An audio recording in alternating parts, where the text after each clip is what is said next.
Sixième séance numéro 24, calcul réfléchi.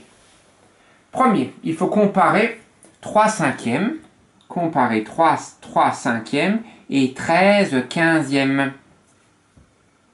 Pour comparer deux fractions, on peut les transformer pour qu'elles aient le même dénominateur. 3 cinquièmes, je vais transformer ça en quinzième. Pour passer de 5 à 15, je multiplie par 3. Si je multiplie par 3 en bas, je multiplie par 3 en haut. Et ça fait 9 quinzièmes. Et donc, je dois comparer 9 quinzièmes et 13 quinzièmes. Si j'ai un gâteau partagé en 15 parts égales, je mange moins si je mange 9 que si je mange 13. Donc 9 quinzièmes est inférieur à 13 quinzièmes. Donc 3 cinquièmes est inférieur à 13 quinzièmes.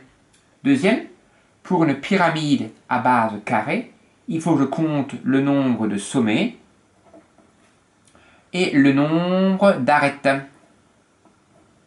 En plus, je vais aussi compter le nombre de faces.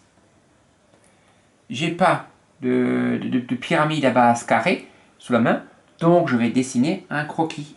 Une pyramide à base carrée. La base est un carré. Je mets un point qui est le sommet, et après je relie ce sommet aux différents côtés de la base. Ça, c'est la base qui est un carré. Je devrais mettre des pointillés sur les arêtes que je ne vois pas ici. Je vais commencer par compter les sommets.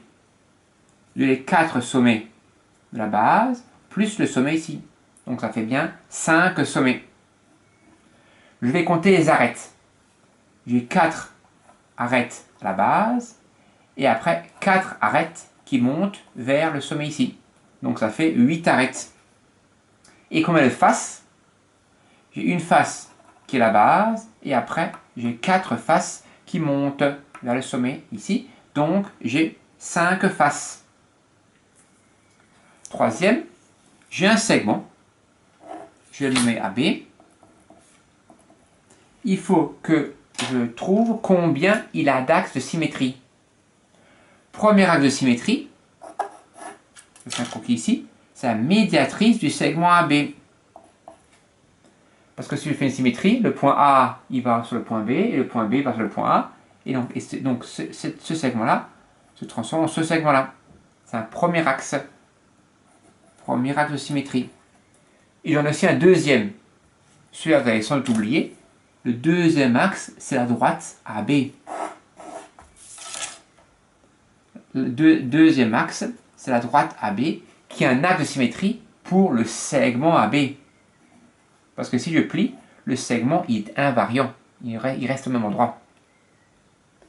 Et dernier, il faut trouver... Donc là, il y a 2 axes. J'ai oublié d'écrire la phrase de conclusion. Il y a 2 axes de symétrie. Et le dernier, j'ai un triangle ABC. Il faut trouver la nature de ce triangle. Là, j'ai tracé une droite qui est perpendiculaire au segment AB et qui passe par le milieu du segment AB. On appelle donc ça la médiatrice. Or, j'ai une propriété, c'est que le point C appartient à la médiatrice du segment AB.